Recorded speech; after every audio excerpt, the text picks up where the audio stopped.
Voice break. सो जो जो उसको पढ़ना जितना पढ़े उसमें स्टार्स लेना चाहते एक जगह लिखे। मैंने वैसे आपको लिखवाए भी हैं काफी, आपको मैंने एनर्जी के बहुत ज्यादा स्टार्स लिखवाए। अभी भी जो आपका एनर्जी का मटेरियल है वो आप चाहें ताकि किसी भी कंटेम्प्रेरी अपने आपको उससे ये मैं आपको गारंटी से बिकॉज आई नो आपको तो पता भी नहीं है कि एनर्जी कितनी है।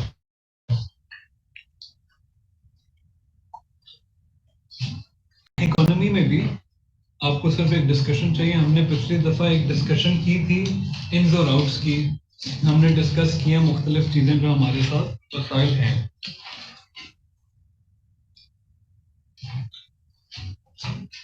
ठीक है, so these are the main exports and imports. ये जो आपके लेट मी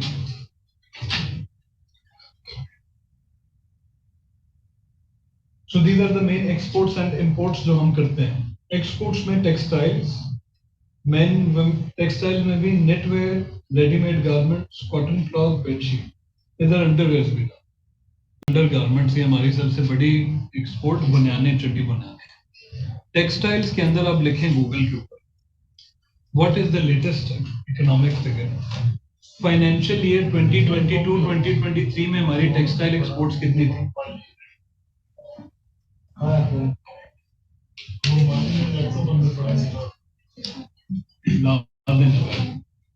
फाइनेंशियल ईयर 2022-23 में कितनी थी हमारी textile exports?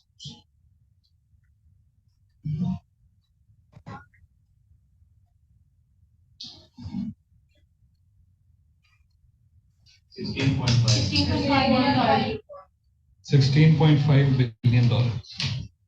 And financial year 21-22 में कितनी थी? 19.3। सो कम हुई थी जी सर। डिक्लाइन आया था पिछले साल से पिछले साल। ये आपके लेटेस्ट फिगर है टेक्सटाइल एक्सपोर्ट्स की। टोटल एक्सपोर्ट्स कितनी थी फाइनेंशियल ईयर 2022-23 में?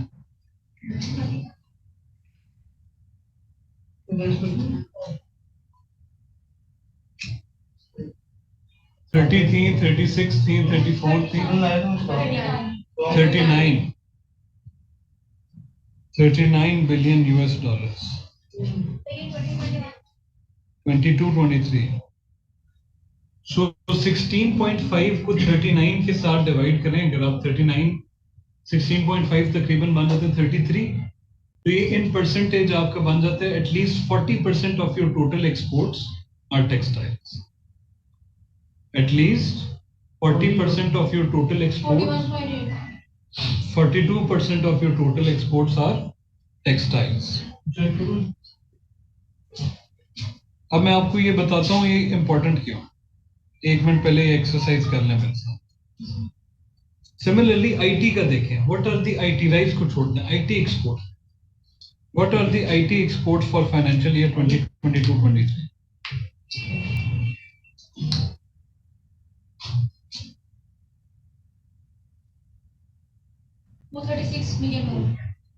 $236 मिलियन सिर्फ सिर्फ श्योर? ये एक महीने कितने बता रहे?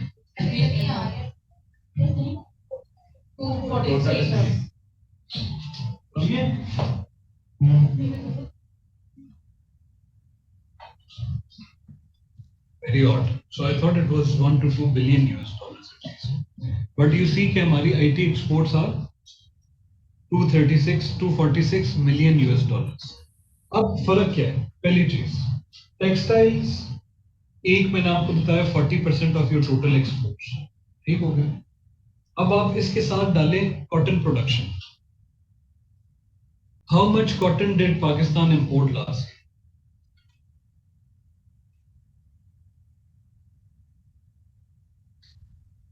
मैं आपको एक पॉइंट समझाना चाह रहा हूँ इसलिए। How much cotton did Pakistan import last? 4 million bales. 4 million bales import किया जी sir. So you see what is the largest export sector? Textiles. उसके लिए जो आपको सबसे बेहतर रॉ मटेरियल चाहिए दैट इज कॉटन। कॉटन की हार्वेस्टिंग ईयर बाय ईयर कम हो। आप लिखें decline in cotton harvest, figures for decline in cotton harvest. अगर आप अपना फिगर देखेंगे ना तो जितना लैंड है आपका जिस पे कॉटन लगाई जा रही है वो साल बा साल कम होता जा रहा है। क्यों?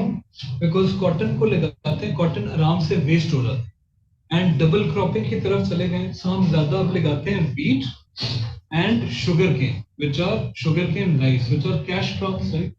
सो वो हमें बेहतर प्रोड्यूस देते हैं, कॉटन कम हो गई. Now we have actually become a net importer of cotton. In the past year we have imported 4 million bales of cotton.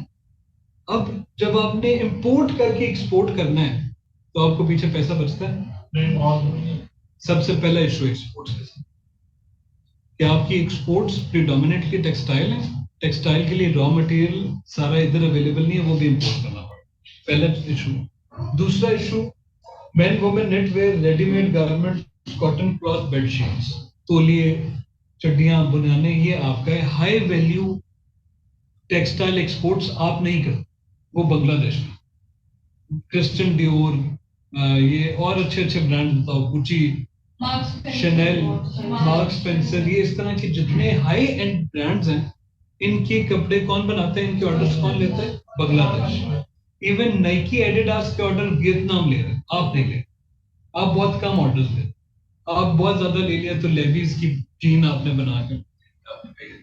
So even textile sector में आप हाई एंडेड पे नहीं हो, लो एंडेड पे हो, तो आपके पैसे जनरेशन जो पोटेंशियल है वो है कम है. दूसरा इशू हो गया एक्सपोर्ट्स का. तीसरा इशू आपके आ जाता है एक्सपोर्ट डेस्टिनेशन के. अगर आप अपनी एक्सपोर्ट डेस्टिनेशन देखेंगे, टॉप पे क्या है? United states of America. Second पे क्या है? चाइना. ईयू. चाइना मस्ता बड़ा ईयू. थर्ड पे क्या है? यूके. फोर्थ पे कहीं जाके चाइना आएगी एंड फिर गल्फ आएगी. अब ये 5 ही आपकी ब्रॉड डेस्टिनेशन. मसला अब इसमें क्या है? यूएसए आपसे कितना दूर है? ठीक ठाक डिस्टेंस है, उसको किलोमीटर माइल्स में नहीं. यूके कितना दूर है? ईयू कितना दूर है? आपकी जो एक्सपोर्ट मार्केट्स हैं वो दूर हैं, फ्रेट कॉस्ट पड़ती है ज्यादा, आपका प्रोडक्ट क्या हो जाता है? महंगा. प्रोडक्ट हो गया महंगा, वो कंपीट कर पाए दूसरे प्रोडक्ट्स के साथ, तो आपके प्रोडक्ट लोग कम खरीदेंगे. एक चीज. दूसरी, आपकी जो रीजनल मार्केट्स हैं उनको आपने कैप्चर करने की कोशिश नहीं की. कोई अफ्रीका में आपको चीज बेच रहा है, सेंट्रल एशियन रिपब्लिक्स में चीज बेच रहे हैं, सो आपने east Asian countries, ASEAN countries, उधर बेचते हैं. सो आपने 3 से 4 इस तरह की बड़ी एक्सपोर्ट मार्केट्स हैं जिनको डाला है. इसलिए आपने एक टर्म सुनी होगी, डाइवर्सिफिकेशन ऑफ एक्सपोर्ट मार्केट्स. सुनिए, diversification of export markets term सुनिए. डाइवर्सिफिकेशन ऑफ एक्सपोर्ट मार्केट्स का यानी एक्सपोर्ट मार्केट्स को डाइवर्सिफाई करें, इंक्रीज करें. ये आपका बड़ा इशू कि आपकी एक्सपोर्ट मार्केट्स लिमिटेड है. सही, क्लियर? ये तीसरा इशू आ गया आपकी एक्सपोर्ट्स का. 3 इशू आ गए. एक और भी इशू था आपकी एक्सपोर्ट्स के साथ, ये I want two point out. हाँ, अब टेक्सटाइल आपका मैंने बता दिया. अब जो आपका हाई एंड जो ऐसा है वैल्यू एडेड प्रोडक्ट्स है, जिसमें वैल्यू एडेड प्रोडक्ट्स हैं, वो नहीं है आपके export. Perishable goods such as kinnows, mangoes, साथ आप और भी करते हैं. आलमंड्स जीबी में बहुत होते हैं, आप वो करते हैं. आप जाएंगे जीबी, वहां से आप देखेंगे चाइनीज आते हैं, आलमंड्स जीबी से खरीदते हैं. चाइना जाते हैं, जाके जैम बनाएंगे, मार्मलेड बनाएंगे, इस तरह की वैल्यू एडिशन. ये जो वैल्यू एडिशन है ना, दिस इज ओनली दिस कि मैंने एक प्रोडक्ट पकड़ा, एक रॉ मटेरियल पकड़ा, उससे फिनिश प्रोडक्ट बना दिया. ये जो मैंने फिनिश प्रोडक्ट बनाया, रॉ मटेरियल पकड़ा है, वो है 5 रुपए, 5 रुपए. मैंने इससे फिनिश प्रोडक्ट बना के बेचा है 15 रुपए. सो ये जो वैल्यू इंक्रीज हुई है ना 5 से 15, इस प्रोसेस को मैं क्या कह रहा हूँ? Value addition. We do not add value to our exports. हम चुप करके मुंह उठा के चीज बनाते हैं उसको. अब किन्नू है, किन्नू को हम पॉलिशिंग फैक्ट्रीज लगी हैं, पॉलिश करते हैं, बाहर. आम है, आम को पैकेज करते हैं, बाहर. आपको ये नहीं मिलेगा कि पाकिस्तान में मैंगो जैम बनता है, मैंगो से और चीजें बनते हैं, मैंगो की स्किन, उसके छिलके से कुछ बन रहा है, कोई मेडिसिन बन रही है. आपको ये नहीं मिलेगा पाकिस्तान. ये वैल्यू एडिशन का लैक हमारा एक चौथा बड़ा इशू है exports. So this is export led issue. अब आपने अगर इनके सॉल्यूशंस देना है, तो आप क्या सॉल्यूशन देंगे? Diversification of markets, value addition of exports, और एम्फेसिस ऑन सेक्टर्स जो कि प्रोडक्टिव हो, जैसे आईटी है। आईटी में मैंने आपको केस स्टडी इंडिया की दी है बार बार। 2010 में इंडिया की आईटी एक्सपोर्ट्स थे 1 to 2 बिलियन यूएस डॉलर। आज लिखें इंडिया के IT exports, India IT exports.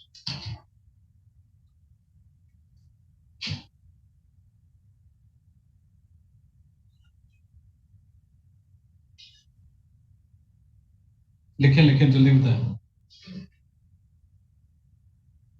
Indian IT exports 194 billion. कोई शर्म आई आपको?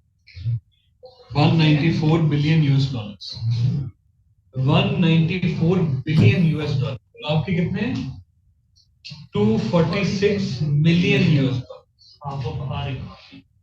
मर्द कोई आपको शर्म तो आई होगी, आपके हाफ ऑफ योर जीडीपी वो सिर्फ आईटी एक्सपोर्ट्स कर रहे हैं।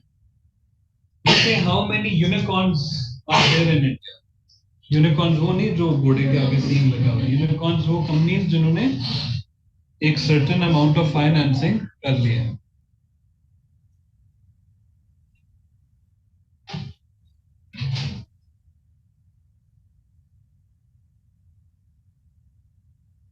दसो दसो।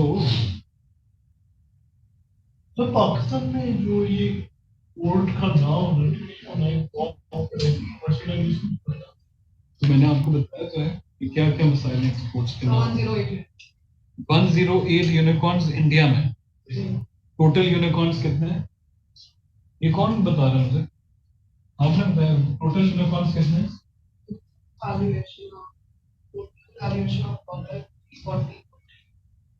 चले वो 340 बिलियन होगी टोटल यूनिकॉर्न्स के। तो हाँ पूरी दुनिया में 1200 से ऊपर कैसे शायद 1200 से ऊपर। सो ओवर 1200 के अंदर से 108 किसके हैं? पाकिस्तान का कोई यूनिकॉर्न है? पाकिस्तान के यूनिकॉर्न है। जब आप पीते हैं ना चर्स, तो जो आपके ख्वाबों में आते हैं ना, जो जंपे मार रहे होते हैं, तीन है। तो हो ही नहीं सकता। अच्छा करीम, करीम हमारी वजह से है कोई नहीं, लेकिन डेफिनेटली यार क्या बात है, मतलब बताइए तो पाकिस्तान में यूनिकॉर्न्स हैं। गुड है। आपने क्या बनना है? यूनिकॉर्न बनना है।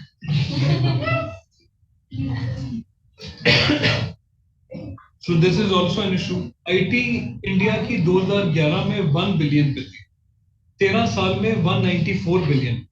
आप एक्सपोर्ट्स को जितना मर्जी रगड़ते रहें, you will not be able to take exports इस तरह मल्टीप्लाई नहीं कर पाएंगे। यानी 20% मल्टीप्लिकेशन, 1 से अगर तकरीबन 200 पे चले तो 20 टाइम्स बढ़ गया ना 10 साल में, आप नहीं कर पाएंगे।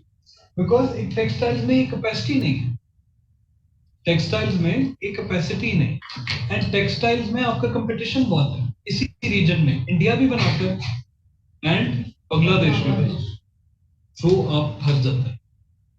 एक्सपोर्ट्स का मैंने आपको ये बता दिया। एक और चीज देखें, फाइनेंशियल ईयर 2022-2023 में कितनी सब्सिडीज दी गई एक्सपोर्टर्स को?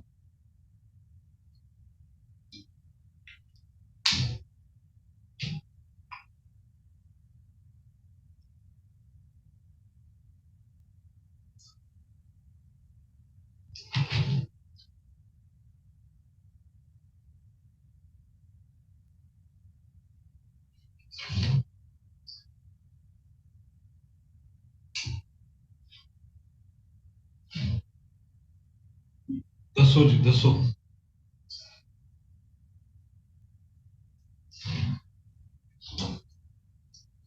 नस्ता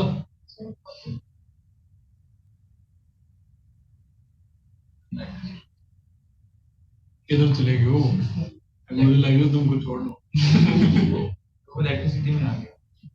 699 है। 699 क्या? 699 बिलियन रुपीस। और क्या लिखा हुआ है?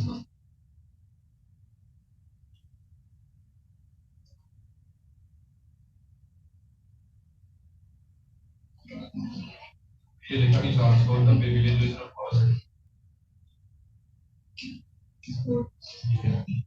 एक्सपोर्टर्स को कितनी सब्सिडी? चलो ये फिगर अगर आपको मिलता है ना, ये अगर आपको फिगर मिलता है ना, जस्ट ये कॉन्सेप्ट समझ लो। आपका एक्सपोर्टर आया गवर्नमेंट के पास, उसने आके गवर्नमेंट को कहा कि मेरे प्रोडक्ट्स बाहर नहीं खरीद रहा। गवर्नमेंट के पास दो ऑप्शन है, या उसकी प्रोडक्ट्स की जो चेन है बनने की, कि रॉ मटेरियल सस्ता हो, ट्रांसपोर्ट अवेलेबल हो, फैक्ट्री में जाए, फैक्ट्री में बिजली सस्ती हो, फैक्ट्री से निकले वहां से पोर्ट पे जाए, पोर्ट पे जल्दी क्लियर हो एंड प्रोडक्ट बाहर जाए। इस पूरी चेन पे काम करें, लेकिन ये है मुश्किल और मांगता है एफर्ट एंड मांगता है विल। या इस पे पूरा काम करे कि सब एक्सपोर्टर्स के प्रोडक्ट्स कंपेटिटिव, या वो कहे कि भाईजान ये लो, तुम्हारा प्रोडक्ट 20 रुपए का है, तुम्हारे प्रोडक्ट हर प्रोडक्ट पे ऊपर वाले 5 रुपए हुकूमत है, ठीक है, सो तुम्हें प्रोडक्ट कितने का पड़ रहा है? 15, ताकि तुम्हारा प्रोडक्ट कंपेटिटिव हो सके, तुम फाइनेंशियल मार्केट में बेचो इसको इंटरनेशनल में 16 का, 1 रुपया तो मुनाफा रखो एंड जो ऊपर वाली कॉस्ट है वो हुकूमत तुम्हें देती जाएगी, ताकि तुम अपना मार्केट शेयर लूज ना करो। ये कोई ब्यूरोक्रेट बैठा होगा अकलमंद, उसने ये उनको गवर्नमेंट को सर क्या है? गवर्नमेंट को ये मिलेगा कि उसका प्रोडक्ट बाहर एक्सपोर्ट होता रहेगा, आपके वैल्यू इन जो डॉलर इन आ रहा है ना इकोनॉमी, वो बढ़ेगा। गवर्नमेंट ये अपनी तरफ से एक्सपोर्ट बढ़ा रही है, गवर्नमेंट ये अपनी तरफ से एक्सपोर्ट बढ़ा रही है। सो उन्होंने बड़ी बड़ी सब्सिडीज दी इनको, subsidies to keep products competitive, ठीक है। इससे एंड अप हुआ क्या कि loss to exchequer,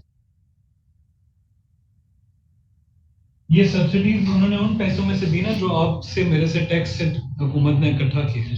loss to exchequer, fiscal deficit, और दी किसको? Textile exports low value trade deficit, और इससे एंड पे क्या बन गया? Twin deficit. ये बात समझ आती है?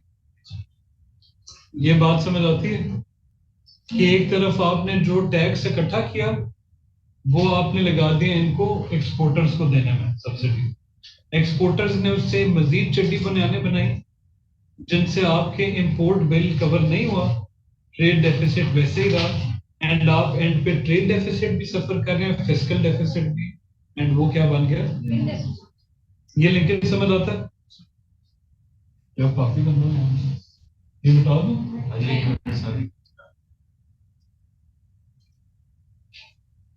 यही ना, इतनी अमीर हुकूमत, दिस अमीर हुकूमत इज, वो आपके टैक्स का पैसा तो जनरेट करते हैं ना अमीर हुकूमत। These are the imports. एक और चीज भी नोटिस करें, एक्सपोर्ट्स आप मर जाएंगे ना तो आपको 5 मिलेंगे। मैं बड़ी मेहनत की है, मैंने 5 नोट, इससे ज्यादा नहीं मैं जा सकता। इंपोर्ट्स आप रुकेंगे ही नहीं जब इंपोर्ट्स लिखना शुरू, petroleum products, crude, natural gas liquefied, palm oil, raw cotton, iron, steel, plastic, electrical machinery, mechanical products, wheat unlimited। हमारा घर बन रहा है इधर फैमिली का, उधर हम गए जी कमोड लेने, वो कहते हैं एलसीज बंद है, हमने कहा कमोड बाहर से आती है जी, कमोड बाहर से। टूटियां लेने जाएं, एलसीज बंद है जी, बाहर से। तो अगर आपने वॉशरूम भी करना है और उसके बाद हाथ भी धोने हैं, तो अगर आपकी बाहर से इंपोर्ट बंद हो जाए, आप नहीं कर सकते, आप फसलों में रहे। शर्म की बात, आप लोग हंसने फिर नहीं हंसने की बात। तो ये बात आपको समझ आई? दूसरा फिर बैलेंस ऑफ पेमेंट का इशू, पूरा नाम है बैलेंस ऑफ इंटरनेशनल पेमेंट्स। अगर आपको पूछना है जो बैलेंस ऑफ पेमेंट क्या है, it is merely all the individuals, companies and government bodies compete with individuals, companies and governments outside. जितनी भी लेन देन है वो बैलेंस, एंड चूंकि ये होती डॉलर में है, क्योंकि dollar is the currency of exchange, तो एक्सटेंडेड करेंसी, सो इसकी वजह से बैलेंस ऑफ पेमेंट क्राइसिस बन जाते हैं अगर आपके पास डॉलर कम हो। और जितने भी डॉलर आपके मुल्क के पास आते जाते हैं, आप उनको एक जगह रखते हैं जिसको आप कहते हैं ये हमारे रिजर्व्स हैं। कुछ पड़े होते हैं हुकूमत के पास, कुछ पड़े होते हैं बैंकों के पास, बैंक यानी स्टेट बैंक के पास, और जितने भी छोटे छोटे बैंक हैं उनके पास डॉलर रिजर्व, कुल मिला के उसको कहते हैं ये मुल्क के रिजर्व्स। ठीक, जितने ज्यादा आपके पास रिजर्व्स हैं उतना आपकी करेंसी स्ट्रांग रहती है, बिकॉज आप वो रिजर्व्स मार्केट में फेंक के डॉलर हमेशा अपने पैसे से ज्यादा रखते हैं कि किसी ने भी आपका पैसा डॉलर से चेंज करना हो तो डॉलर ज्यादा अवेलेबल, क्योंकि अगर डॉलर कम होगा तो डॉलर की कीमत बढ़ जाएगी। फॉर एग्जाम्पल ये 3 भाई हैं, तीनों भाई और मैं डॉलर देने वाला हूँ, तीनों आते हैं कहते हैं भाई जान डॉलर चाहिए, मेरे पास पड़ा है $1, डॉलर की कीमत कहाँ गई? अब ये तीनों आते हैं लेकिन मेरे पास पड़े हैं $10, ठीक है, तो डॉलर की कीमत कम आ गई, रुपया कम है डॉलर ज्यादा। You understand this principle right? So ये आपके रिजर्व्स आपके करेंसी को बूस्ट देते हैं। अब मुझे बताएं what are the current reserves of Pakistan? 4 billion US dollar. ये आपकी हुकूमत के हैं, टोटल रिजर्व्स के 8.6 या 8.9, यानी बाकी आपके बैंकों में, एंड 4 बिलियन आपकी हुकूमत के पास है। अब आप कहेंगे कि हुकूमत के पास 4 बिलियन एक्स्ट्रा डॉलर हैं, आप क्यों चीख रहे हैं? ये 4 बिलियन आपके अपने नहीं, आपने क्या किया हुआ है? लोन लेके सेफ डिपॉजिट्स रखा है। क्यों? क्योंकि हर साल आप जितने डॉलर एक्सपोर्ट के थ्रू कमाते हैं उससे ज्यादा डॉलर आप खर्च करते हैं इंपोर्ट करने पे, because you are an import led economy, consumption led economy. आपकी इकोनॉमिक ग्रोथ है ही कंजम्पशन, क्योंकि आपका बंदा है ज्यादा, जब में कसीर हैं आप, और ना आप रुकते भी नहीं, आप ठोकी जाते हैं, बच्चे लेफ्ट राइट सेंटर, बच्चे ही बचा रहे हैं, एंड वो आता है। अब उनका ऑब्वियसली नीड्स हैं, उनके जो वो स्टार्ट हुआ है, बच्चा पैम्पर शैम्पर लिया आपने, उधर आपने पैसा लगाया, फिर बच्चा एजुकेशन में पैसा है, फिर बच्चे की ट्रांसपोर्ट में पैसा है, आपके बड़े इकोनॉमिक सेक्टर्स हैं, पैसा चलता है आपकी इकोनॉमी में, ऐसे ऐसे आपकी इकोनॉमिक ग्रोथ होना शुरू हो जाता है, बिकॉज आप ज्यादा लोग हैं। लेकिन इकोनॉमिक ग्रोथ जो ही होती है तो आपके लोग ज्यादा प्रोडक्ट्स डिमांड करते हैं, आप ज्यादा प्रोडक्ट्स के लिए इंपोर्ट्स ज्यादा करते हैं, इंपोर्ट ज्यादा आते हैं तो आपके डॉलर ज्यादा लग जाते हैं, और इतना आप मटेरियल बनाते नहीं है, डॉलर आपके पास हो जाता है कम, आपके रिजर्व जाते हैं रिजर्व गिरते हैं तो आपकी करेंसी अचानक नीचे गिरना शुरू हो जाती है, डॉलर महंगा होना शुरू हो जाता है। एंड चूंकि डॉलर महंगा होता है और आप पेट्रोल भी डॉलर में खरीद रहे हैं, आपका अपना पेट्रोल नहीं है तो पेट्रोल महंगा होना शुरू हो जाता है, पेट्रोल महंगा होता है तो जितनी भी चीजें इर्द गिर्द जा रही हैं उन वो सब महंगा होने शुरू हो जाती है, इन्फ्लेशन हो जाती है, एंड आपकी इकोनॉमी का एक बस्ट है, आपकी इकोनॉमी का एक बस्ट है। जो ही आपकी इकोनॉमी बस्ट की, आपने कहा जी, उसी वक्त अपना ब्रीफकेस उठाया, आपके बंदे रिहर्स तरीके से गए आईएमएफ के पास, और उन्होंने, जैसे एक नहीं होता, एक शराबी होता है कि हर कुछ अर्से बाद रिहैब सेंटर जाता, सो आप रिहैब सेंटर गए और आपने कहा अब नहीं पियो, और एक आईएमएफ ने कहा कि नहीं, मुझे तुम पे यकीन नहीं है।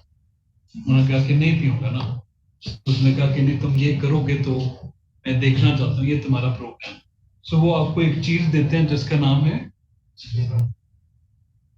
Structural adjustment programme, SAP, and आप स्ट्रक्चरल एडजस्टमेंट प्रोग्राम के तहत उनके वो कहते हैं ये करो तो तुम नहीं पियोगे। क्या क्या करो? टैक्स करो जी, हाँ टैक्स करो, जो सब्सिडीज दे रहे हो इनको खत्म करो। आप दोनों अलग यार, मैं आप दोनों को बैठा देता हूँ, इतनी गप्पे अगर आप खिलाओ, स्ट्रक्चरल एडजस्टमेंट प्रोग्राम, टैक्स करो, जो मर्जी आपने चीजें डाल दी, आईएमएफ ने बीच में आपको कह दिया कि आप और रेवेन्यू रेज करो, टैक्स तो इसलिए कहते हैं रेवेन्यू रेज कराने का, फिस्कल डेफिसिट अब उसमें सॉल्व कर, सो कहते हैं कि फिस्कल डेफिसिट के दो ही तरीके हैं, कल आपने मुझे बताए थे, कमाओ ज्यादा खर्च कम करो। कमाओ ज्यादा कैसे? टैक्स ज्यादा करो, टैक्स ज्यादा में वो कहते हैं इनडायरेक्ट टैक्स भी बढ़ा दो और डायरेक्ट टैक्सेशन के लिए स्लैब ज्यादा, जिन लोगों को एग्जेम्पशन है उनको एग्जेम्पशन ना दो, आपके जो रिच लोग हैं उनको टैक्सेशन साइकिल में लाओ, रियल स्टेट को टैक्स करो। रियल स्टेट को टैक्स करने लगते हैं तो बाबा जी फोन आते हैं अंदर से, वो कहते हैं कि भाईजान ये तुम्हारा बिजनेस, आप इसको कहाँ टैक्स कर, जमीन को टैक्स करने लगते हैं तो बड़े बड़े जितने भी लैंड ओनिंग लोग हैं वही तो पार्लियामेंट में बैठे, सो आप लोग परेशान हो जाते हो, आप कहते हो क्या करें, सो आप थोड़ा बहुत उनकी बात मानते हो, इनडायरेक्ट टैक्सेशन बढ़ा दें, देन वो आपको, और आईएमएफ क्या कहता है, सब्सिडी खत्म कर, यही उसके तीन काम है, स्ट्रक्चरल एडजस्टमेंट। आप ऐसे फीस करते हो, आपकी इकोनॉमी में एक स्टेबिलिटी आना शुरू होती है, एक साल आप हल्का ग्रो कर, फिर उससे अगले साल हल्का ग्रो, फिर अब आपको मसला ये होता है कि अब इलेक्शन आ जाएंगे, सो अब इलेक्शन आएंगे तो भाई अपने सारे लोगों को दिखाना है कि ये सड़क बनी है, ये मेट्रो बनी है, ये वो बनी है, तो तीसरे साल में आप अपनी पॉलिसीज करते हो चेंज, एंड आप कहते हो कि जी अब दोबारा पैसा चलाओ, एंड दोबारा पैसा चलना शुरू होता है, एंड दोबारा वो डेफिसिट आता है, दोबारा आपकी इकोनॉमी में वही साइकिल वापस, ये डॉलर कम हो गए हैं, करेंसी डिप्रिशिएट हो गई है, तेल महंगा हो गया है, इन्फ्लेशन आ गई है, एंड आपकी economy, so this alternation of boom bust cycles is what you see. Fair enough? ये चीज समझ आई? एक और इशू इकोनॉमी का डिस्कस करें, and that is productivity. So अभी हमने डिस्कस कर लिया इशू इकोनॉमी के, import led consumption, import led consumption, मुझे ये तो बताएं इंपोर्ट्स कितनी थी फाइनेंशियल ईयर 2020? सर्च करें,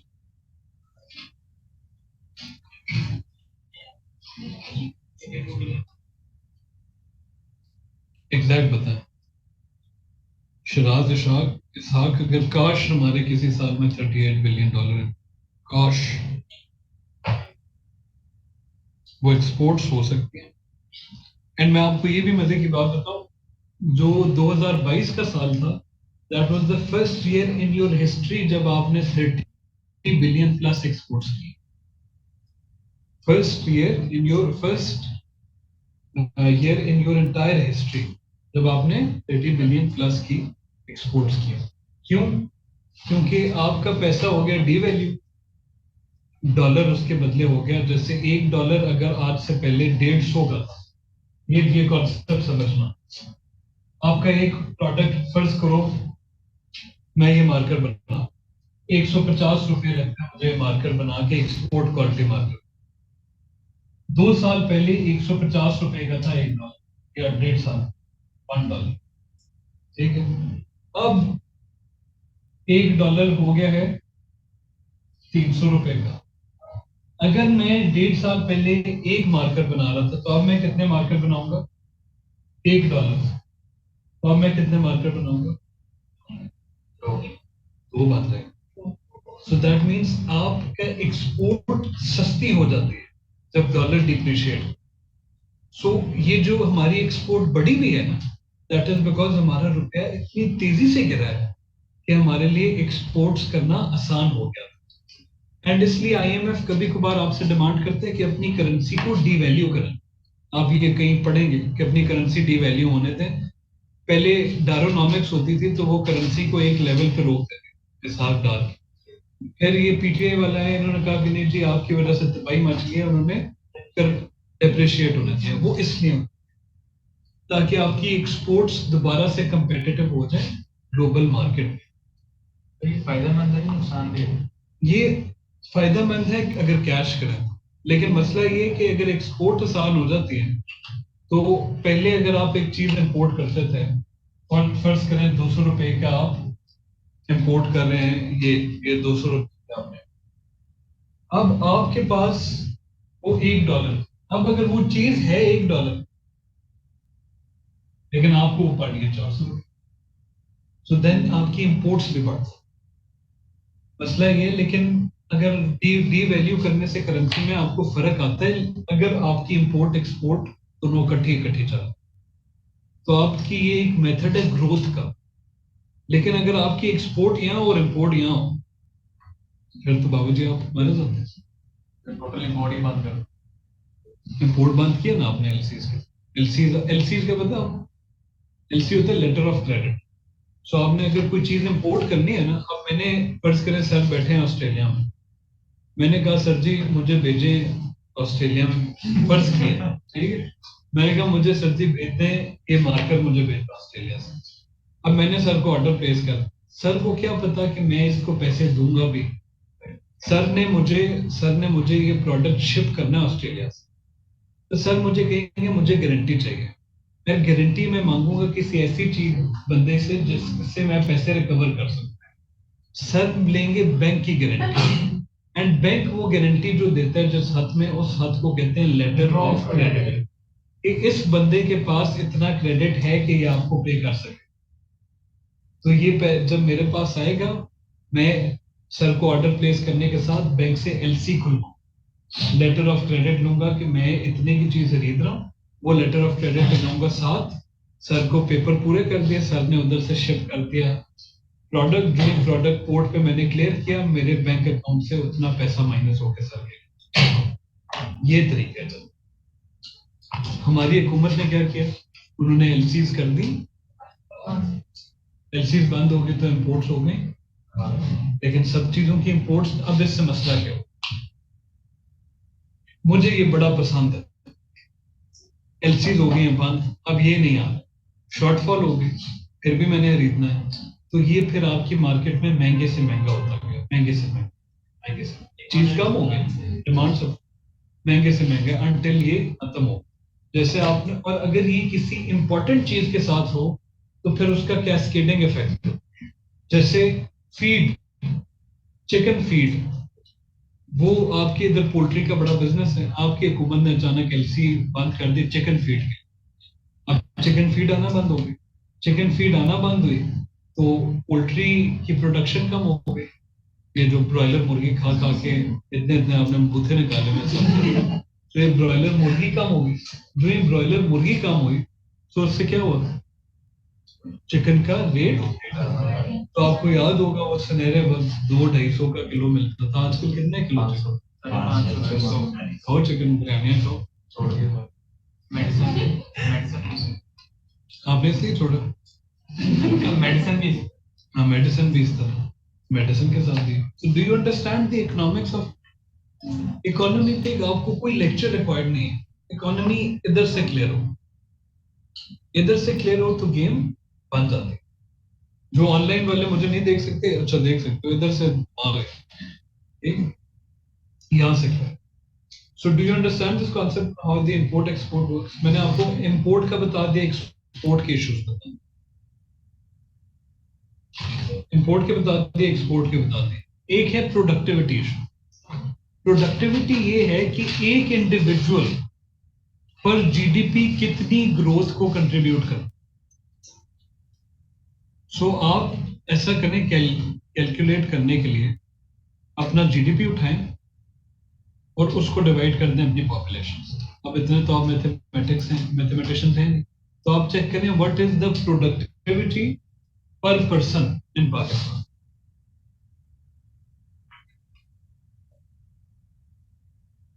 इंपोर्ट्स तो आपने बताया नहीं है कितने थे, किसी ने चेक किया था? Sir 82.48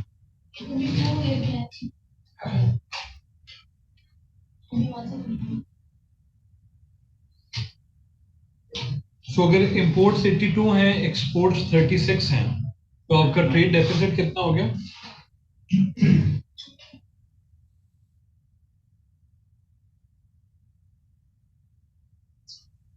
$46 billion.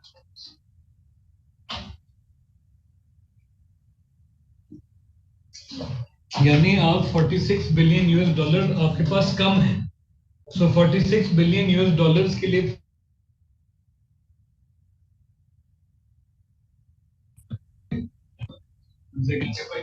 पैकेज है, ठीक है। कुछ आपकी रेमिटेंसेस कवर करेंगे ऑब्वियसली, 33 बिलियन यूएस डॉलर थे पिछले साल, तो कुछ वो कवर करेंगे पैसे। सो पैसे आप लेंगे एंड अपना लोन चढ़ाते जाएंगे। इसलिए इस साल आपको कितना लोन उतारना है? 25 billion US dollar, and it by 2025 you have to service 85 billion US dollars of 85 billion, and आपकी टोटल डेट लायबिलिटी इस वक्त है 131 बिलियन जो आपकी टोटल है, और 2025 तक आपने देने 85 बिलियन। तो मुझे ये समझ नहीं आ रही कि ये बॉयज बेचारे इतनी मेहनत क्यों कर रहे हैं किसी एक हुकूमत को बाहर रखने। जो भी हुकूमत आ जाए, अगले 2-3 साल हालात इंप्रूव नहीं हो सकते। पेट्रोल इंशाल्लाह बहुत कुछ अरसे बाद इंशाल्लाह 400 रुपये, 400 रुपये।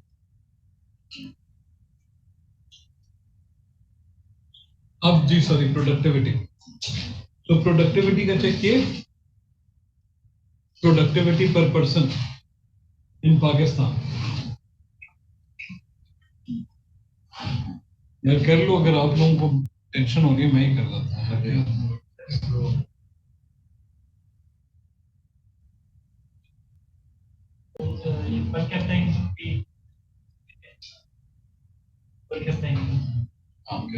नहीं चेक करते हैं, मेरा भी कॉन्सेप्ट क्लियर नहीं है इसका।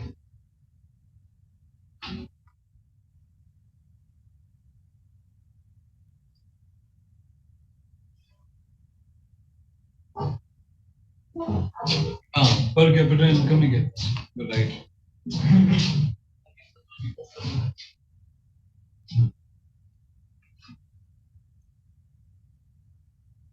सो पाकिस्तान की पर कैपिटा इनकम कितनी है?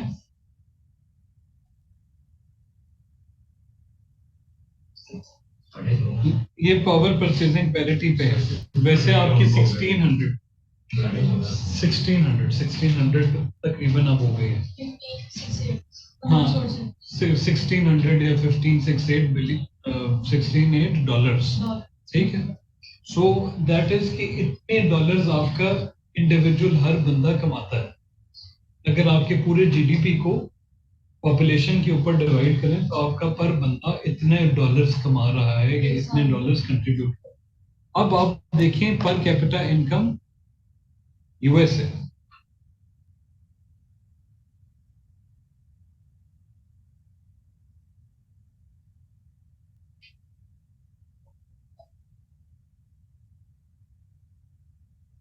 $37,000। कितनी? 63,935। आप पर कैपिटा इनकम इंडिया देख लें, इंडिया की भी आप सकते होगी, चाइना देख लें, कतर देखें। कतर तो मेरे ख्याल से 1,20,000 रुपये कमाता है, सबसे रिचेस्ट कंट्री पर कैपिटा। आप हैं 1500। आप बांग्लादेश देख लें 2200, ठीक है। सो दैट शोज के प्रोडक्टिविटी आपके कितना कमा रहे हो वो कम है, ठीक है। That is less and that is a crisis. And इसकी एक और एविडेंस भी आप दे सकते। How many people have left the country in this past year? ये तो स्टैट्स सबको बताओ। तकरीबन 8 कुछ कह रहे हैं, कुछ कह रहे हैं 1 मिलियन हो गए हैं जस्ट दिस ईयर, तो अभी मुल्क छोड़ के चले गए। लीडिंग, हाँ अभी खत्म नहीं हुआ। लीडिंग इकोनॉमिस्ट ये कहते हैं कि जब आपके सबसे ज्यादा पैसे कमाने वाले लोग, specialist, doctors, engineers, leading professionals मुल्क छोड़ के जा रहे हैं, तो that is a productivity crisis, brain drain, that is a productivity crisis. वो वहां जाके उनकी इकोनॉमीज में प्रोड्यूस करेंगे, उनके जीडीपी को ऐड करेंगे, एंड जो तनहा उनकी बच जाएगी वो आप जैसे गरीबों के जो उनके घर वाले हैं उनको वो बेच देंगे कि भाई तुम भी पलो, कुछ तुम भी खा लो, वो उनको भी बेच देंगे। वो तनहा पे जो आप बैंक में टैक्स लेंगे उस, या वो जो तनहा आपके बैंकिंग चैनल्स के थ्रू आएगी, आप उसको देख के खुश हो जाएंगे कि हमारी रेमिटेंस, हमारी इकोनॉमी में पैसा है, बधाई हो हमारी इकोनॉमी में पैसे आ। हालांकि वो इंडिविजुअल्स इधर बैठ के आपके लिए बहुत ज्यादा कमा सकते हैं। This is a productivity, this is also a big issue for your economy. इसके अंदर तीसरी डायमेंशन आपकी रेंट सीकिंग एक्टिविटीज।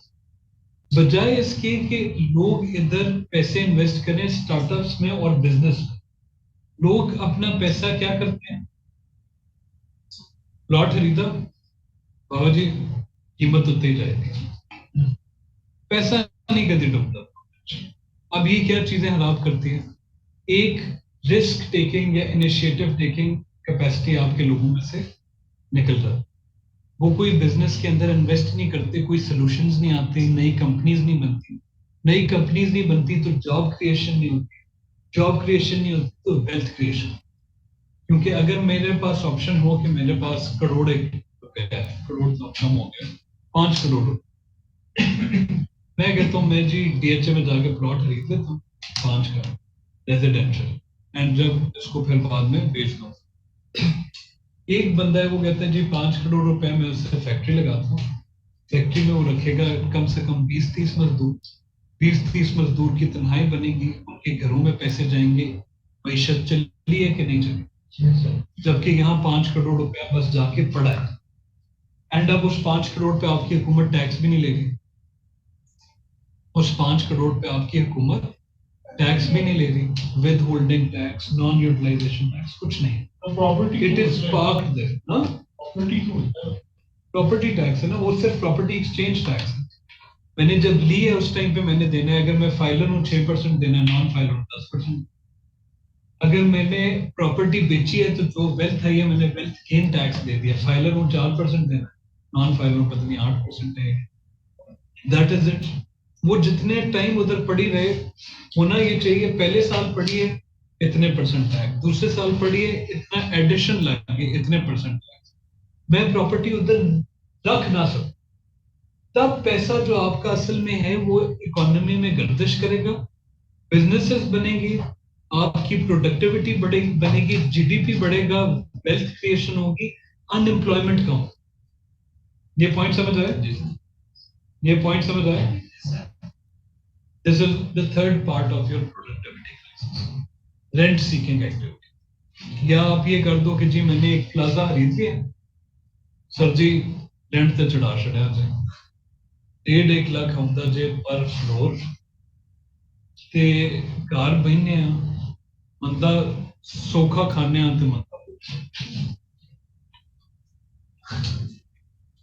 सर्दी ये, ठीक है। अब जब आपको कुछ ना करके महीने का 10 लाख रुपया मिल रहा हो तो आप क्यों मेहनत करके महीने के 20 लाख कमाए? एज अ नेशन आपकी वैल्यूज भी खराब होती, and as a nation you produce less than your potential. ठीक है, this is a productivity. Pakistan's average productivity growth remained just 1.5% from 2010 to 2020. Economy में जो भी आपने करना ना, साथ किसी एक मुल्क का फैक्ट कंपेयर कर लिया, वो आपको समझ आ जाएगी कि आप कैसे जा रहे हैं, कैसे जा रहे हैं। ये हो गई इकोनॉमी की आपकी एक डायमेंशन। बाकी फिर टैक्सेशन, हाँ एक और भी है, डेट मैंने आपको बता दिया। सो ये सारे जब आप शॉर्टफॉल्स आते हैं तो इनको पूरा करने के लिए आप क्या करते हैं, लोन लेते हैं। लोन लेके आप एक डेट ट्रैप में डल जाते हैं, क्योंकि हर दफा आपको एक शॉर्टकट मिल जाता है अपना मसला सॉल्व करने का, किसी से पैसे पकड़े घर चलाता है, डेट से डेट। अब आपकी जो डेट टू जीडीपी रेशो है वो कितनी है, 85%। डेट टू जीडीपी रेशो आपकी हो गई है 85%। Whenever वर्ल्ड बैंक की रिपोर्ट कहती है, ये right it down, whenever the debt to GDP ratio crosses 77%, it results in economic loss, growth का loss। ये वर्ल्ड बैंक की स्टडी है across different countries।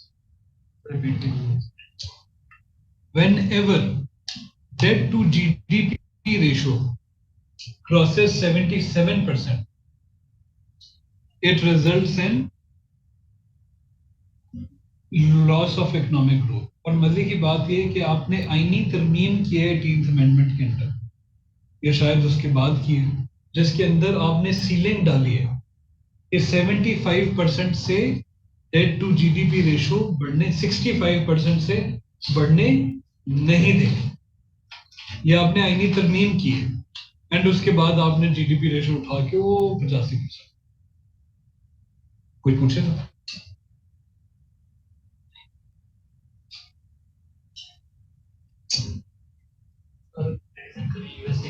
उसके तो 120 है, 110 है। बल वो लोन किससे ले रहे हैं?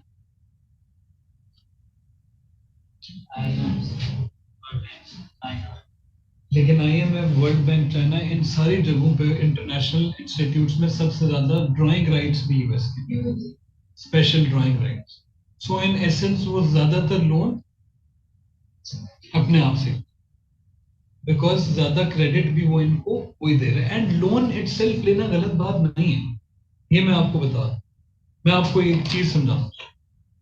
मेरे पास है 500 रुपए, मुझे है कि मैंने एक बिजनेस चलाना है जिसके लिए मुझे चाहिए 800 रुपए।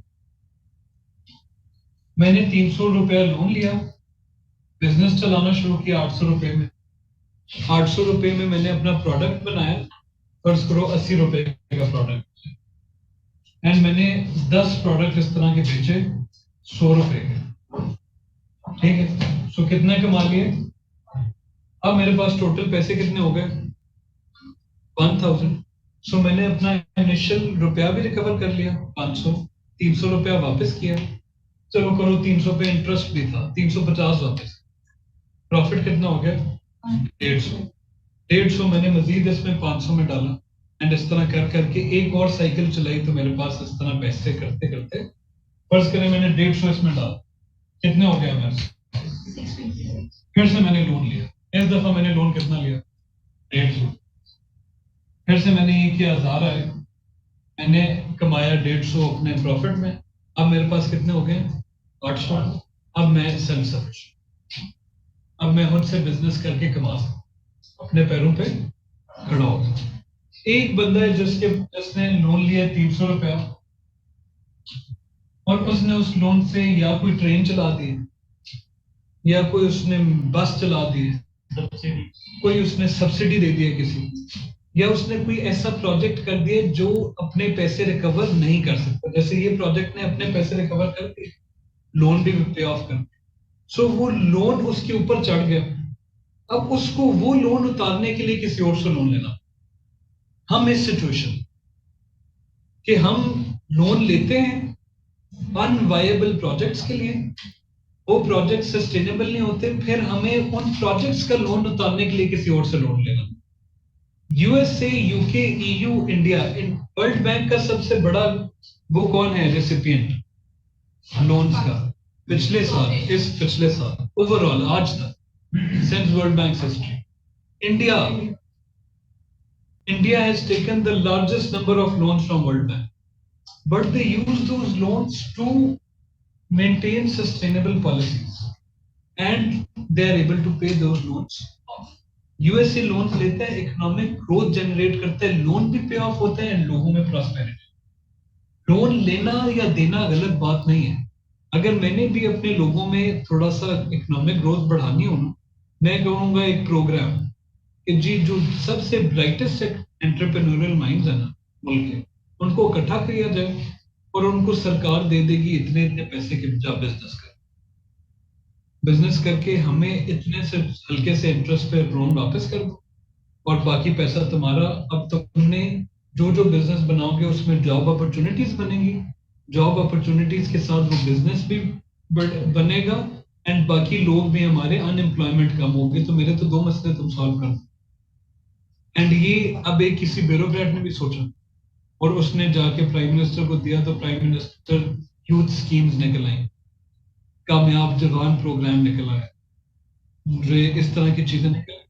मसला क्या आया कि जिन लोगों को सिलेक्ट किया वो ब्राइटेस्ट माइंड्स नहीं थे, वो सिर्फ मामे, चाचे, ताए, कोई कजन, कोई ताए का बेटा है, कोई फलाने का बेटा है, कोई उसका है कि आजा भाई सरकार पैसे दे रही है, 10 लाख दे रही है, आजा तुझे स्टेज पे शहबाज शरीफ से मिलाओ, आजा तुझे स्टेज पे इमरान खान से तस्वीर खींचेगी, अच्छी लगेगी। लक की लानत आपकी सोच, एंड आपने वो पूरा प्रोग्राम उड़ा, जिस प्रोग्राम का पोटेंशियल है, मतलब कि आपको समझ आ रहा है ना लोन्स के थ्रू किस तरह प्रोडक्टिविटी जनरेट हो सकती है।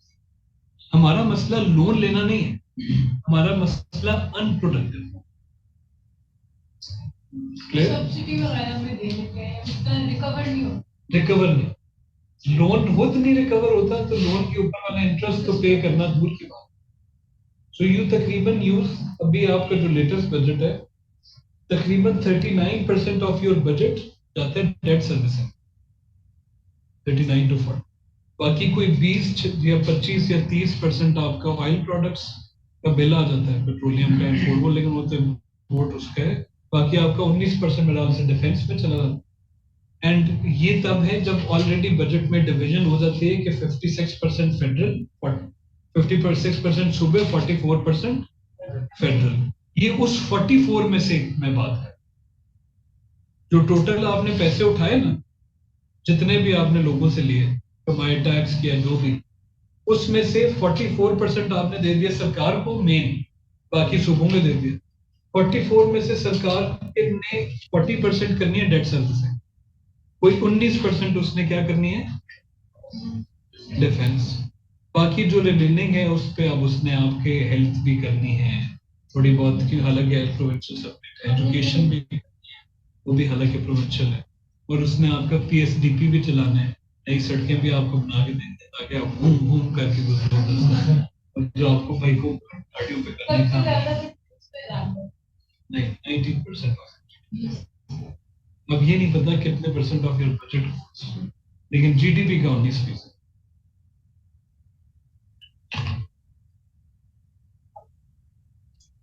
सही है। कोई इकोनॉमिक मसाइल समझ आए? और इकोनॉमिक मसाइल भी बताओ, डिप्रेस करो जो इतने काफी हो, डिप्रेस हो गए और भी डिप्रेस करो, रोगे जाना है तो सर। लोन्स का मसला बता दिए, प्रोडक्टिविटी का बता दिए, इंपोर्ट लेड कंजम्पशन का बता दिए, एक्सपोर्ट्स का बता दिए। पीछे रह जाता है इकोनॉमिक पॉलिसी मेकिंग का, होम बस साइकिल का बता दिया जी। करे ना आके सीएसएस करना, आके बंदे के बच्चों वाले मशवरे देना करे। टैक्स टू जीडीपी, टैक्सेशन का इशू, टैक्स देखें,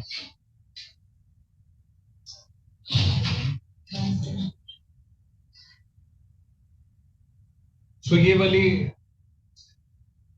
करंट अकाउंट, कैपिटल अकाउंट आपको भी समझाने की जरूरत नहीं है।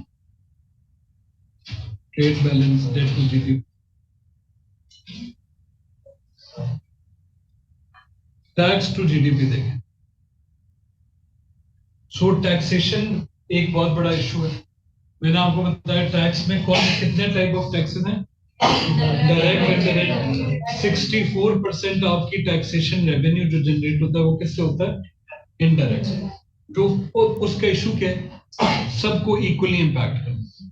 क्या ये अनजस्ट नहीं है कि एक 25,000 रुपए दिहाड़ी वाले मजदूर जो कि अब महीने में 25,000 या 30,000 कमा रहे हैं, उसने भी पत्ती पे 17% टैक्स देना है। एक किलो ही पत्ती होती है ना, और एक बंदा जो कि महीने का 5 से 6 लाख कमा रहा है उसने भी पत्ती पे 18%। Is this fair? सो आप इनडायरेक्ट, इट इज इनडिस्क्रिमिनेट, ठीक है, एंड सबको इक्वली करते हैं, एंड इससे इन्फ्लेशन बढ़ती है। डायरेक्ट टैक्सेशन आपकी कम है, एक तो इशू ये है। दूसरा, आपके काफी सेक्टर्स हैं जो कि अंडर टैक्स्ड हैं, आपके काफी सेक्टर्स हैं जो कि वाटर सेक्टर। आप में से किसी ने आज तक पानी का बिल दिए? कितना का था? कितना? 280 रुपीज, 300 रुपए। 300 रुपए में आप पूरा पानी इस्तेमाल करते रहते हैं, ज़ाया भी करते हैं। आपका पानी एसेंशियली फ्री है। बाहर के मुल्कों में कभी आप में से कोई रहा है? मुझसे पूछिएगा पानी का प्रॉपर बिलिंग होती है आप रहे आप लोग हाँ सऊदी अरब में पानी का बिल होता है उधर भी नहीं है बड़े बेशरम लोग सब मुसलमानों को नहीं है। उधर उधर तेल है सो बाहर के मुल्कों में पानी का बिल होता है पानी की प्रॉपर बिलिंग होती है and even the water you use for agriculture it is पानी के मीटर्स हैं कितना देते 400 रुपया पर एकड़ 300 रुपया 400 रुपया पर एकड़ लैंड का अच्छा पर एकड़ कोई बिल देते हैं खुद सिर्फ ये लैंड होने कोई टैक्स देते हैं आप या देते हैं प्रोड्यूस पे कि आपने फसल कितनी हुई है फसल के ऊपर इतना टैक्स वो जो लैंड की तो फी है ना वो जो एसी ने आपसे तहसीलदार या पटवारी ने वो तो एक फिक्स फी है वो भी बहुत कम है या आप थोड़ा वाटर ड्राइंग राइट्स के ऊपर थोड़ा देते हैं 400 या 300 दिस इज पीनट्स एक बंदा जिसके पर एकड़ 40 लाख रुपया कीमत है सेंट्रल पंजाब वो अगर अपना और ये साल का महीने का साल का 400 रुपया दे तो देने वाले पे भी लानत है और लेने वाले पे भी। सीधी बात सो agriculture is under tax similarly real estate आपको 100 दफा बता चुका हूँ टैक्स इसी तरह आपके पास फिर एवेन्यूज मिल जाते हैं of parking money ill gotten money real estate agriculture they are avenues जो टैक्स नहीं होते सिमिलरली आपकी जो टैक्स पेयर लिस्ट है जो टैक्स पेयर्स की लिस्ट है active tax payers lowest in south Asia हालांकि कुछ मतलब रिकॉर्ड में भी शो नहीं होता तो वो है ही नहीं हालांकि you are the 5th most populous country in the world लेकिन एक्टिव टैक्स पेयर लिस्ट कम है टैक्स टू जीडीपी रेशियो 9% है यानी जितना टैक्स आप इकट्ठा कर लें it is only 9% of your GDP पिछले साल प्राइवेट सेक्टर है वो भी इसमें कम है as compare to sector private sector देता है मतलब कि कंपनी के जितने भी बंदे हैं ना उनका इनकम टैक्स कंपनी काट के हुकूमत को दे रहे हैं टोटल जीडीपी का 10 to 11%। तो 10 to 11 है 9 या 10 11 एक ही चीज है नॉर्मल इकोनॉमी है उसके लिए एटलीस्ट 30%। तो यही मैं भी कह रहा हूं it's less tax to GDP ratio is less India में इट इज +20 नाउ पहले उनकी भी कम होती थी हर एक ने अपनी इसको हम कहते हैं नैरो टैक्स बेस सो इसका आप जो जार्गन यूज करेंगे सोल्यूशन में एक्सपैंड योर टैक्स बेस या एक्सपैंड द टैक्स नेट ताकि आप जो टैक्सेस जनरेट कर रहे हैं वो बड़े हों एंड इस पे बहुत काम हुआ है पिछले कुछ सालों में कि जिसमें आप अपने टैक्स टारगेट्स देखें कि कहां से अभी आपका इस साल का टैक्स टारगेट कितना है 7.46 ट्रिलियन रुपीस 7.46 ट्रिलियन रुपीस आपने टैक्सेस में जनरेट करना है और एफपीआर ने जनरेट तो अमूमन आप अपने टैक्स टारगेट्स मिस करते हैं इस साल नहीं हाफिज है अगर हो जाए तो ठीक है टैक्स तो अभी तक चल रहा है नैरो टैक्स बेस तभी एफपीआर में काम हो रहा है ना क्यों क्योंकि अगर अब मैं आपको बताता हूं मैं आपको अब ये जाती बता वालिदा है मेरे लिए बड़ी मोहतरम है मैं बड़ी उनसे गहरा ताल्लुक है सो मेरी वालिदा was not a taxpayer she had to become a taxpayer अब जब हमने इस प्रोसीजर मैंने खुद करीब से देखा अब उनका टैक्स रिटर्न डिक्लेयर करना जो भी मैं पहले टैक्स रिटर्न में डिक्लेयर कर दूं ना उसकी कोई क्रॉस चेकिंग नहीं उसकी कोई क्रॉस चेकिंग नहीं है मैंने डिक्लेयर कर दिया ऑटोमेटिक सिस्टम है पूरा वो डिक्लेयर हो गया चला गया एंड जो ही अगला साल है टैक्स में होगा इंक्रीज इन वेल्थ कि उस टैक्स उस जो मैंने रिटर्न में चीजें लिखी हैं उससे चीजें बड़ी हैं ना तो जो बड़ा है उस पर टैक्स देता that is how the tax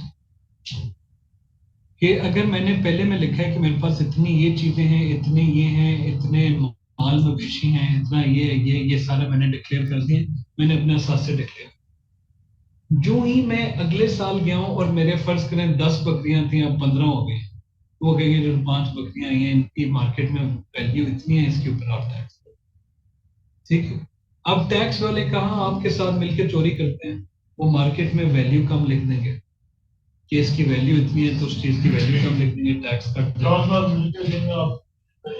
हाँ इस तरह करके टैक्स चीजें होती हैं एंड उसकी कोई क्रॉस चेकिंग नहीं है, मेरी मर्जी है मैं जो।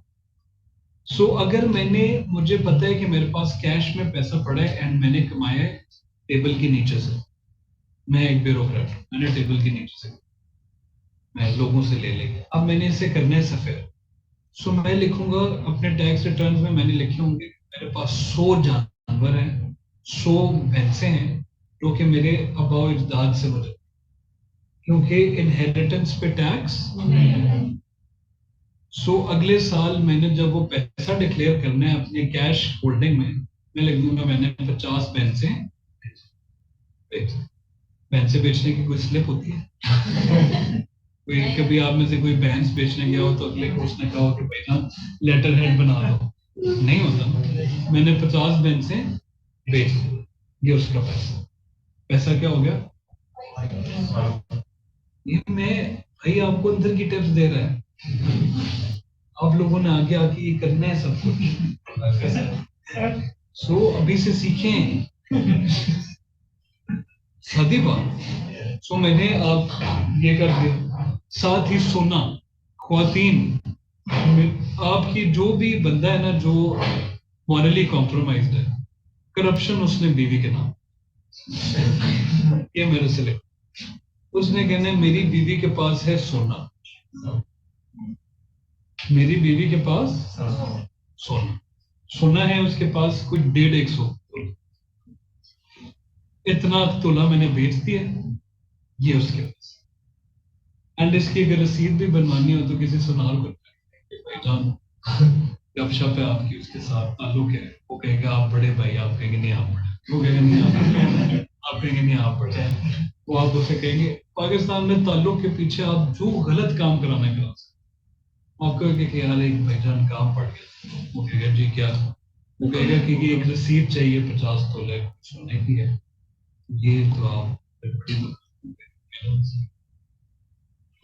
हाजिर ताबियत हो जाएगा, रसीद आपके हाथ में, अगर वो पूछे तो, वरना तो वो पूछेंगे, सीधी सी बात। सो दिस इज हाउ टैक्सेशन, ये प्रैक्टिकल बात आपके सिस्टम में।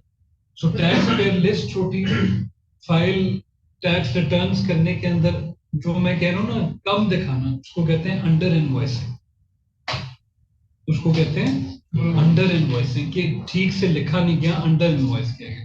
एंड ये सिर्फ बंदे नहीं करते, ये बिजनेसेस भी कर, बिजनेसेस ने कहा कि उन्होंने साल में बेचे 5000 प्रोडक्ट, हर प्रोडक्ट बेचने के ऊपर उनका फर्ज कर लो 2% टैक्स।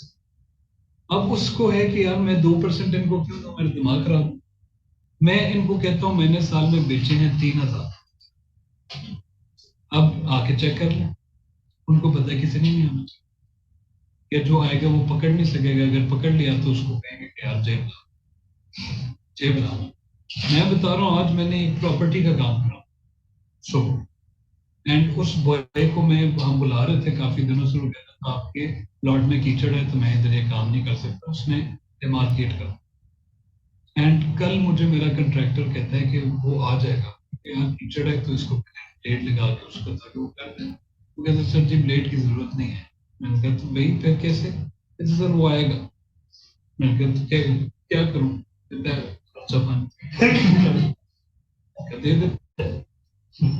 दे दो जितना दे। तो उसने जब खर्चा पानी उसे देने गया तो उसने आगे निगोशिएट किया, कोई मतलब कि आपका दिमाग हट जाता है, उसने आगे से नेगोशिएशन की। उसने कहा भाईजान मैं जब आया था इधर पानी था इतना, मेरे बंदों को कीचड़ लगे उनके बूटों पे, तो ये आप कम दे रहे हैं। उसने कहा यार 1000 और छोड़ यार, हाँ भाई है छोड़। उसने कहा नहीं 5, उसने कहा नहीं 3। कहा अच्छा तेरे लिए, तो बड़ा भाई है तेरे लिए, वरना मैं जानी 5 पाता। एंड जाते हुए वो बॉय मुझे इस तरह मिल रहा है, और वो मैंने वो तो ऑब्वियसली अपने हाथ से मैं नहीं दिया उसको, सो वो जिसने भी उसके थ्रू दे दिया, एंड वो लेकिन दिया तो में मेरे लिखे। सो जब वो मेरे से मिला वो मुझे कहता है कि सर मैं फिर इंशाल्लाह ना ये जब काम भी होगा मैं चक्कर लगा आई किड यू। अगर आपको मेरे ऊपर थोड़ा सा भी मेरी ईमानदारी पे यकीन है तो उसने मैं चक्कर नरगिस शो क्योंकि मैं भी इसमें शामिल हूँ।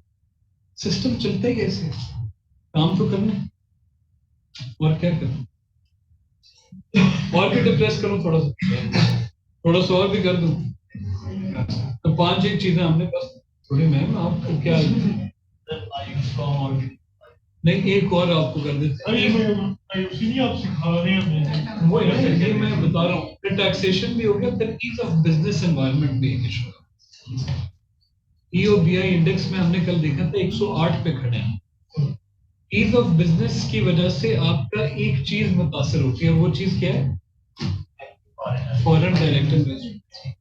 फॉरेन डायरेक्ट इन्वेस्टमेंट जब कम होती है तो डॉलर इनफ्लोज कम होता है। आप लिखें एफडीआई किसके साथ कंपेयर करके दिखाऊं?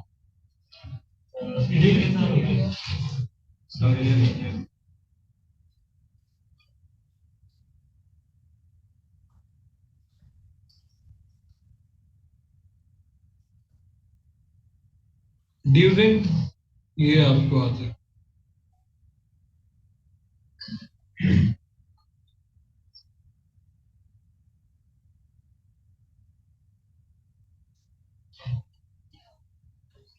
during 2022 FDI inflows to India rose by 10% on annual basis to 49 billion, while China के अंदर 189 billion, एंड आपकी एफडीआई कितनी है? 454 मिलियन। इंडिया की कितनी है? 49 billion. So that is foreign direct investment, जो कि डायरेक्ट एक इन्वेस्टर आपके मुल्क में लेकर आते हैं इधर कोई इंडस्ट्री लगाने। एंड इसके अंदर भी एक अपॉर्चुनिटी है। अपॉर्चुनिटी क्या है कि आप जो लिविंग कंडीशंस के लिहाज से you're one of the cheapest countries in the world for people who have dollars, क्योंकि आपका $1 आपके कितने रुपए हैं? 283 आज का रेट। तो $1 आपके 283। आप कोई टूरिस्ट आता है तो उसके कोई ब्लॉग देखे ना, वो कहते हैं कि it is so cheap, I can have a burger for only $1। कोई कुछ इतने सेंट्स का ये बर्गर है, ये बर्गर ये चीज इतने सेंट्स की है। एंड वो घर वालों को कह रहे होते हैं कि यार यहाँ तो हमें तो उधर $1-1.5 में सिगरेट मिलता है, तो इधर तो $1 में मैं पूरा मैकडॉनल्ड्स बांट दिया मैंने, हालांकि मैंने कुछ छोड़ा नहीं उसका, $1-1.5। So that it is cheap for people having dollars. So जो बाहर से जिन लोगों ने आके फैक्ट्री लगानी है उनके पास भी क्या है? उनके लिए आसान है, उनकी चीजें तो इधर आके रखते हैं फैक्ट्री लगाने। सिमिलरली इधर के लोगों को पे, उन्होंने पे किस में करना है? तो उनके पास क्या है? तो उनको सस्ता पड़ता। लेबर कॉस्ट क्या है? लेबर चीप है, अभी भी आपकी चीप है। ये जो चाइना में एफडीआई आई थी ना सारी, एक तो ये स्पेशल इकोनॉमिक जोन्स के कॉन्सेप्ट, उन्होंने स्पेशल इकोनॉमिक जोन्स को टैक्स फ्री कर दिया। उन्होंने कहा हुकूमत कुछ नहीं लेगी, आप पैसे लें, पैसा आ गया। उन्होंने साथ उसको ईज ऑफ बिजनेस एनवायरनमेंट दी, वहाँ बिजनेस करना आसान था। स्पेशल इकोनॉमिक सारी चीजें फैसिलिटेटेड थी, एनर्जी थी, इलेक्ट्रिसिटी थी, 24 घंटे। उन्होंने कहा कि जी, एंड उनकी ऐसे उठी है चाइना। ये एक लीडर ने किया था, डेंग याओपिंग, जो मैंने अपने पीएमएस इंटरव्यू फेवरेट पर्सन है। इस तरह उसने उठाया स्टेट कैपिटल में। आपने भी करने की कोशिश की है। आपकी कितनी इकोनॉमिक जोन्स बन रही है अंडर सीपेक? 11 हो गए, ठीक। सो वो आपकी भी इकोनॉमिक जोन है, लेकिन अभी तक आपने जो कोई फैसलाबाद का है, इलामा इकबाल इंडस्ट्रियल जोन गए कि कोई है प्लॉट बने, कोई हाल ही पड़ी बन रही है ना ऐसा ऐसा। सो ये आपका इशू है इकोनॉमिक जोन्स का। एफडीआई की बात कालाशाह का भी है, मैं बात क्या करूं, एफडीआई की बात करूं स्पेशली। इससे पहले एफडीआई की बात की, आपको कंपेयर करके दी, और मैंने कहा हाँ लेबर कॉस्ट कम है, तो बाहर से लोग आ सकते।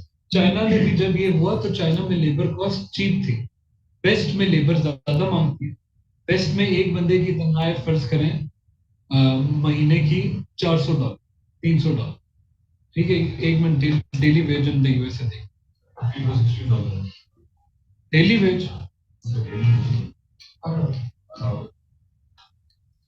Federal minimum wage in USA is $7 per our. सो 8 को मल्टीप्लाई करें 7 से. जल्दी जल्दी करें, मैं आपको लगा 56 को मल्टीप्लाई करें 30 से ना करें, चलें 26 से करें.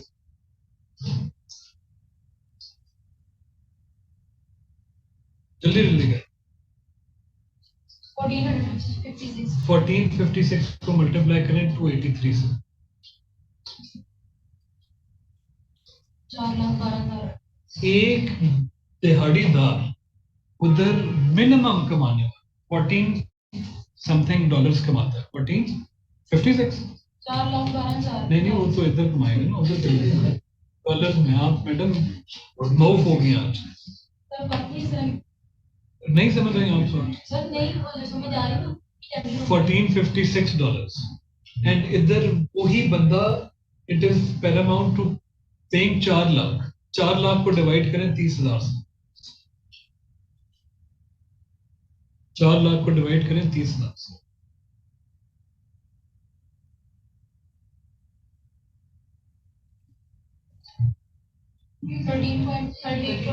तो जितना आप एक फैक्ट्री वाला यूएसए की फैक्ट्री में एक मजदूर जितने में रखेगा उतने में वो 13 मजदूर इधर आ सकते. 40,000 से कर लेना अगर 40 समझ, ठीक है. उतना वो इधर 13 बंदों को रख सकते हैं. दैट इज द पे भी थोड़ा सा ज्यादा करती है. हाँ मतलब चले ज्यादा पे सही है. सो यू सी कि लेबर चीप है और लेबर का इंटरेस्ट भी डेवलप होना. So Pakistan has this opportunity to cash in कि बाहर की फैक्ट्री से कहे कि यार आप अपने इधर प्लांट लगाओ, हम आपको इधर से चीजें बना के देते जाते हैं एंड आप वो बाहर जाके बेचो, क्योंकि आपको सस्ता पड़ेगा, आपका प्रॉफिट मार्जिन बढ़ जाता है. आप ज्यादा लेबर रखोगे, ज्यादा प्रोडक्ट्स बनेंगे, आपको उतने पैसे नहीं देने पड़ रहे. This is what India is trying to do now. This is how it attracted Apple. लेकिन उसके लिए स्टेबल मार्केट चाहिए, स्टेबल कंडीशंस चाहिए, स्टेबल पॉलिसी मेकिंग चाहिए. बूम बस साइकिल नहीं चाहिए, एक स्टेबल एनवायरनमेंट चाहिए और सबसे ज्यादा जानो माल का तहफ़्फ़ुज़ चाहिए. पोलिटिकल एनवायरनमेंट को स्टेबल, जानो माल का तहफ़्फ़ुज़ नहीं, सिक्योरिटी. जब आपको डर हो कि मैं इधर आऊंगा तो एक अचानक अल्लाह अकबर आएगी और मेरा गला होगा उधर, कोई लेबर में से उठेगा, वो कहेगा तुम गुस्ताख हो. ये आपने देखा नहीं है, वो श्रीलंकन था, बाहर से आके फैक्ट्री मैनेजर, उसने कहा जी तूने स्टिकर उतारे टीएलपी के, तुमने क्रेन के स्टिकर उतार दिए, स्टिकर पे लबैक रसूलुल्लाह लिखा हुआ, तुम बेशरम इंसान, जला देंगे तुम, जला देंगे. तो जब आपको उनको डर हो कि भाई इधर पता नहीं क्या लोग रहते हैं, अचानक कुछ कर देते हैं, कभी कुछ कर देते हैं, कोई उड़ा देता है अपने आप, कोई आपको जला देता है, कोई काट देता है आप, वो फिर कहेंगे कि बेजान आप अपनी जगह ठीक है, हमें नहीं चाहिए चीप लेबर, हम महंगी बना लेंगे, हम जिंदा रहना चाहते हैं, हम जिंदगी एंजॉय करना चाहते हैं. You only live. आप लोग काफिर हैं, आप लोग जन्नत नहीं होती, जन्नत तो नहीं. तो ये आपको मसला समझ आए? कोई और डिप्रेस करूं या बस छोड़ दूं? काफी इतना डिप्रेशन. ऑनलाइन वालों को समझ आए?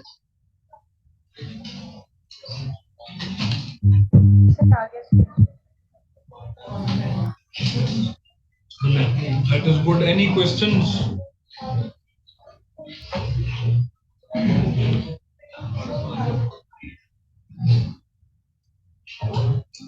ओके जी, ओके. ओके मैडम, मैं तो कह रहा हूँ और डिप्रेस कर दो. अब इसका आपने जब सोल्यूशन भी बनानी है ना, तो सोल्यूशंस भी आपने इन्हीं चीजों को ठीक करना, और मैं साथ साथ बताता गया हूँ सोल्यूशन. एक्सपोर्ट्स में सिर्फ ये नहीं कहना एक्सपोर्ट्स बढ़ाएं, अब आप वो कैंडिडेट नहीं रहे. अगर आप में से किसी ने जाके आज के बाद किसी को ये कहना जी एक्सपोर्ट्स बढ़ाएं, तो मैं उसको चढ़ने कराऊंगा. एक्सपोर्ट्स में एक्सपोर्ट मार्केट डाइवर्सिफाई करें, वैल्यू एडिशन करें, अपनी एक्सपोर्ट्स हाई एंड एक्सपोर्ट्स बनाएं, टेक्सटाइल्स में भी हाई एंड है, और एक्सपोर्ट के जो प्रोडक्ट है उसको भी डाइवर्सिफाई करें. 5 प्रोडक्ट के अलावा भी आप बहुत कुछ एक्सपोर्ट कर सकते हैं. आईटी के ऊपर फोकस करें, ये स्पोर्ट्स में बड़ा काम होता है। इंपोर्ट लेड कंजम्पशन है, ये सारी चीजें आपको मैं बता दूं, ठीक है। अब आप सकते हैं अगर जाना था, नहीं जाना था गपशप मार सर आपकी क्लास है? अभी क्लास है? मेरी नहीं, मेरा दिमाग रहा है पूरा दिन आप लोगों के कामों के। अब आप 10 बजे घर से निकलो, पहले लोगों को रिश्वतें खिलाओ, आप लोगों के काम करो।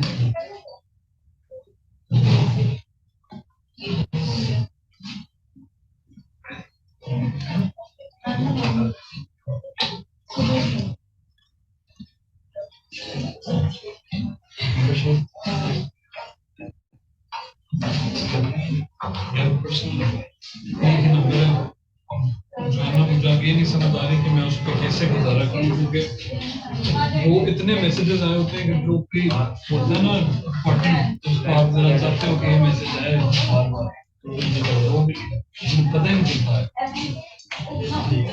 कोई चीज पूछनी है तो बताओ, इधर पूछो, इधर ऐसे तो आप ही नहीं।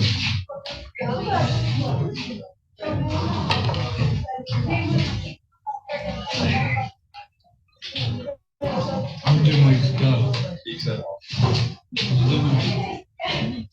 पॉलिटिकल साइंस का पॉलिटिकल साइंस वो कौन सी कंसल्ट जो सीरीज ऑफ दी हुई है, हमने अपने साथ की ली हुई है।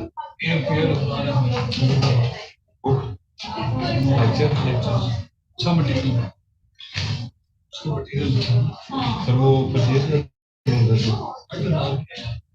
अभी तो जब पेपर करीब आता है तो वो डिस्काउंट लगा देते हैं, अभी देख लो अगर लगाया। वो जेंडर का भी सर उसी से ले लो। जेंडर भी अच्छा है उसका, लेकिन जेंडर साथ हमाद हैदर को भी देखना, उसके साथ कंबाइन कर लो। अब्रार अहमद साहब का जेंडर की तो यूट्यूब पे भी वीडियोस पड़ी हैं, तो वो मैंने कर ली। अब्रार अहमद साहब पॉलिटिकल साइंस के बारे में शोध पढ़ी है कि नहीं? नहीं ले लो, बाकी पॉलिटिकल साइंस पे और ऐड करना है, फिलोसफी ऐड करें, जैसे बेंथम से आप यूट्यूब पे देखो, आपको समझ आ जाएगी। तैमूर रहमान ने एक प्रोफेसर है नाम, वो फिलोसफर पढ़ाता है, हेगल बड़ा अच्छा पढ़ाया है उसने, मार्क्स बड़ा अच्छा पढ़ाया है तैमूर रहमान। मेरे बच्चों जगह जैसे कि हमारे